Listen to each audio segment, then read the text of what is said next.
तो यहाँ से बच्चे आपको यहाँ तक समझ में आ गया। उसके बाद देखो देन यानी यहाँ पे यही लिखा हुआ है कि इसने इस लीनियर ट्रांसफॉर्मेशन को प्रोड्यूस करवा दिया, इंड्यूस करवा दिया किसने, टी ने, उसी को लिखा हुआ है। ठीक है, now let W belongs to capital W.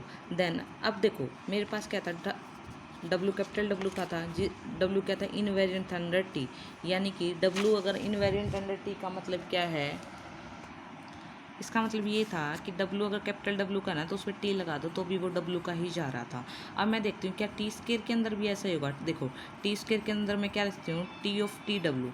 ये बताओ टी ऑफ डब्ल्यू डब्ल्यू का एलिमेंट है, यानी कि ये डब्ल्यू का एलिमेंट है, और डब्ल्यू के एलिमेंट को टी क्या करके, अगर मैं डब्ल्यू के एलिमेंट पे टी लगा दूँ तो वो भी किस में जा रहा है, डब्ल्यू में, यानी कि ये एलिमेंट किस में चला गया, डब्ल्यू में। बट ये किसके इक्वल है, टी स्केयर डब्ल्यू के, यानी कि टी स्केयर डब्ल्यू किस में चला गया, डब्ल्यू में चला गया, यानी कि टी स्केयर भी क्या, डब्ल्यू क्या है, टी स्केयर के अंदर भी क्या है, इनवेरिएंट है।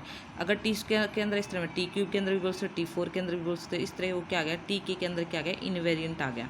हैंस अब देखो यहाँ से चीज़ बता रखी है कि टी ने इंड्यूस करवा दिया टी डैश, टी बार को, टी स्केयर इंड्यूस करवा देगा हमारे पास, यहाँ पे टी ने टी इसको करवा दिया टी बार स्केयर को, इसी तरह टी क्यूब किसको करवा देगा, टी बार क्यूब को। इस तरह हमारे पास ये दिखाया हुआ है कि अगर टी स्केयर बार को दिखाना है तो देखो T square V plus W हो जाएगा, इसको लिखते हैं टी टी वी। इसको लिख सकते हैं हमारे पास ये वी का एलिमेंट है, वी के एलिमेंट पे टी लगा के प्लस में डब्ल्यू, इसको वापस ऐसे लिख सकते हैं।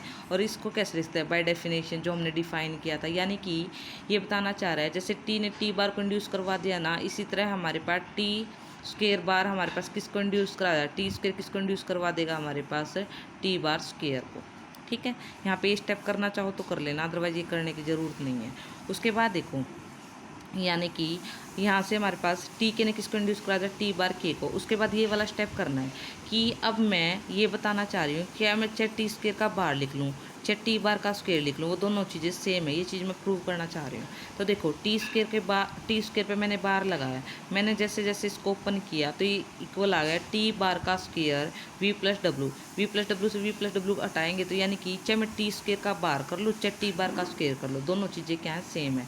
तो इसी तरह मैं के लिए भी अप्लाई कर सकती हूँ, चाहे मैं टी के का बार कर लूँ या फिर मैं टी बार का के कर लूँ, वो दोनों चीज़ें क्या हमारे पास सेम है। ठीक है, अब देखो अब हमें आगे क्या प्रोड्यूस करके दिखाना है, हमें ये प्रूव करके दिखाना है कि जो मिनिमल पॉलिनोमियल है ना, देखो स्टेटमेंट में जाओ फिर से, ये तो आपने प्रूव कर दिया, अब आपको ये प्रूव करके दिखाना है जो मिनिमल पॉलिनोमियल है ना टी बार की, वो मिनिमल पॉलिनोमियल ऑफ टी को क्या करेगी, डिवाइड करेगी। तो देखो इसके लिए मेरे पास बिल्कुल सिंपल सा प्रूफ है।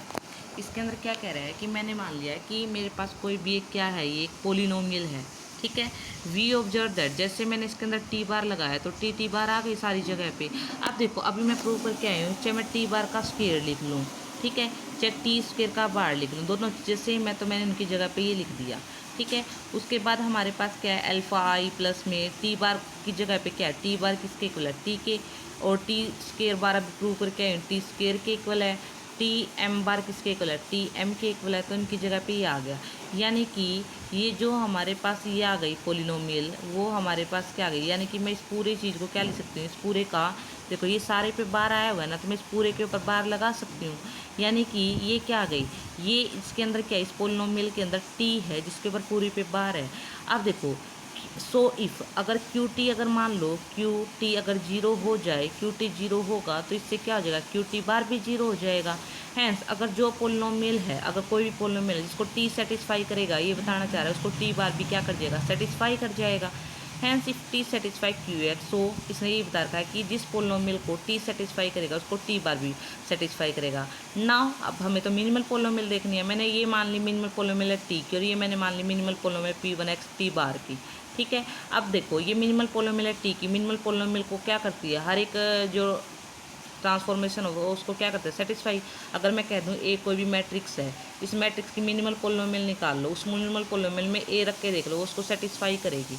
But we have prove that, अब देखो लेकिन हमने तो ये प्रूव करके दिखाया था जो टी है वो इस पोलिनोमियल को सेटिस्फाई कर रहा है, और तुम यहाँ पे ये कह रहे हो कि टी इस पोलिनोमियल को सेटिस्फाई कर रहा है। देखो then T bar also satisfy the polynomial. अब ये क्या कह रहा है कि बट वी प्रूव दैट, हमने ये प्रूव किया कि टी हमारे पास satisfy any polynomial of over F then T bar. हमने ये देखा था कि ऊपर टी चेक किसी भी पोलिनोमियल को सेटिस्फाई करा दे, टी बार भी इस पोलिनोमियल को सेटिस्फाई कराता है।